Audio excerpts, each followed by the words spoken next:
What should we do about the college football bowl game crisis? As of this writing, 10 teams have opted out of a bowl game consideration. Notre Dame announced its name after being left out of the college football playoffs right on the bubble. Kansas State followed and had their coach retire right after.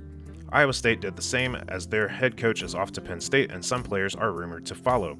Kansas, Florida State, Auburn, UCF, Baylor, Rutgers, Temple also announced their decisions to decline a potential invite. All of those teams weren't even eligible anyways, but wanted to make sure they weren't contacted as a potential replacement. Now, I have mixed thoughts on this as a whole. First off, fair play to all the 5 and 7 teams.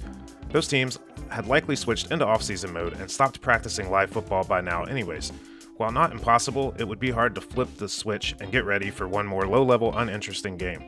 If nothing else, I wouldn't want my 5 and 7 team in some pity game we never earned, so I'm okay with those guys. As for Iowa State and Kansas State, I don't really agree with you. Your guys earned the chance to do something, and just because staff changes happen doesn't mean you should give up. Are you likely to take a huge roster hit and have subpar coaching? Yes, but who knows? Throw your team out there and see what happens. Put some talent on display. Notre Dame. We've all seen the comments, heard the experts speak, and I agree with the overwhelming majority of them. Our playoff system isn't perfect, but it has guidelines and direct paths. One of those is to win a conference championship. And now, there's even permanent damage between the Irish and ACC. Whatever that means. Notre Dame is in the ACC for most sports, so I'm guessing things are about to get messy. I won't get any further into that part. Anyways, I don't agree with this childish tantrum. You are one of the best teams in the country. Now go out there and prove that leaving you out was a huge mistake by crushing BYU or something. Carry that momentum into next season. I wasn't aware that the Notre Dame kind even believed in pulling out. What did you say? But hey, I guess it's easier to quit when you don't get your way. Sidebar. Yes, Notre Dame should join a conference, and no, none of us feel sorry for you suffering from the handicap you chose to put on yourself. All that aside, let's answer the question that is the title of this video. But before I do, remember, as always, this is just the opinion of some asshole on YouTube, and you are free to completely disagree. This is only my opinion, and nobody with real power is ever going to put any stock into anything I say. Kill the Bulls, or at least most of them. More on that in a moment. History lesson time. While there have been many postseason games in college football history, the first official bowl game was played on January 1st, 1902 between Michigan and Stanford in the Tournament East-West Football Championship, or as it's known today, the Rose Bowl.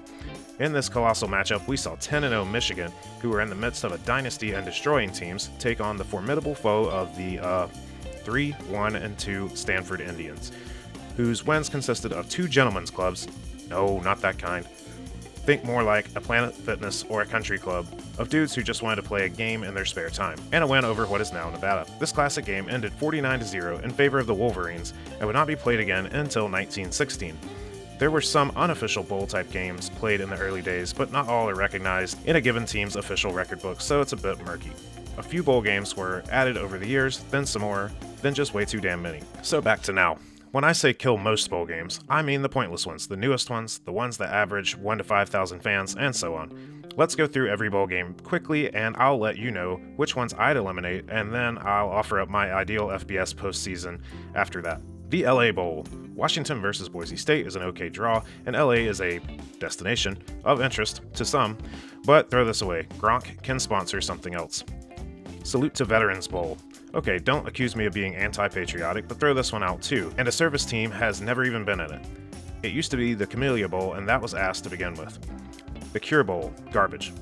The 68 Ventures Bowl, what the hell even is that? Gone. The Xbox Bowl, are we serious? No, we aren't. The Myrtle Beach Bowl, throw that one in the Atlantic. Gasparilla Bowl, no. Famous Idaho Potato Bowl, look, I'm pro potato, but this is probably the most mocked and made up sounding bowl of them all. Boca Raton Bowl, of all the Florida cities to be invited to, toss it. New Orleans Bowl, sounds nice, but we already have a real bowl in that city. Frisco Bowl, nah, the FCS championship game was a bigger deal, and that game has now moved to Nashville. Hawaii Bowl, actually, keep this one. It's a good excuse for fan bases to take a tropical holiday trip, and is even 22 years old, and eliminating other bowl games would make it a better yearly matchup. Yeah, I know teams probably lose money on this trip, but hey, we're living in my fantasy world. Game above Sports Bowl. Do I even need to justify anything with a name like that? And a Northwestern versus Central Michigan matchup? The Rates Bowl. I rate it unnecessary. First Responder Bowl. Shout out to all the first responders, but we don't need this bowl. Military Bowl. I'd like it if there were a military team in it, but there hasn't been since 2017. Nice idea, but I'd toss it. Pinstripe Bowl. It's in Yankee Stadium. That's kinda cool and unique. Keep this one. Fenway Bowl. Same as the Pinstripe. Cool idea, maybe keep it, but I'm not sure we can have any more like this or it will no longer be unique.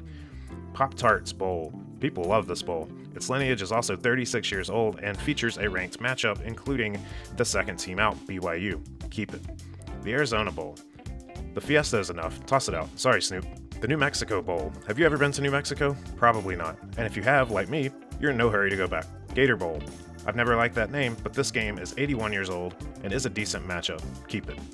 The Texas Bowl. Seriously, how many is this? I don't hate it, but I don't want it. Birmingham Bowl. As creative as the name Texas Bowl. Obviously throw this one out. A rematch of two Sunbelt teams, one of which is 5-7, and I say this as someone who went to one of those schools. The Independence Bowl. Look, I know it's 49 years old and all, but it's usually just a 7-win Louisiana team versus 6-win nobody team. I might be biased against the state as a whole, but hot take, throw it out too. Attendance is horrible anyways from what I hear. Music City Bowl. I'd actually been to this one in 2007. It was fun, but it wasn't needed. Tennessee being in it this season is certainly going to help attendance though. The Alamo Bowl. We have too many in Texas, but we have to keep some. I like this one. Keep it. ReliaQuest Bowl. I have some fond memories of watching the Outback Bowl with the Buccaneers pirate ship in the background, but the branding kills it for me. Tell you what, call it the Pirate Bowl and I'm back in. The Sun Bowl. Come on, it's 92 years old. It is a cool looking stadium and the matchup isn't bad. Keep it on history alone. The Citrus Bowl. This one is 80 years old and I'm keeping it for that reason alone. Las Vegas Bowl. Why the hell not? It's a fun location and a reason to go. Not sure what people from Utah will do there, but that joke was better in 2015 when BYU and Utah played in it. Keep it. Armed Forces Bowl. Tricky, just like the veterans and military. If a service team is in it, good. If not, cancel it. Liberty Bowl. I've been to this one also. I guess we could keep it based on history alone, but this is my list and I don't love how lowly it is. Toss it. Holiday Bowl. Definitely keep. It's had some historic matchups and is still not bad. Cotton, Orange, Rose, Sugar, Fiesta, and Peach are obviously all keepers.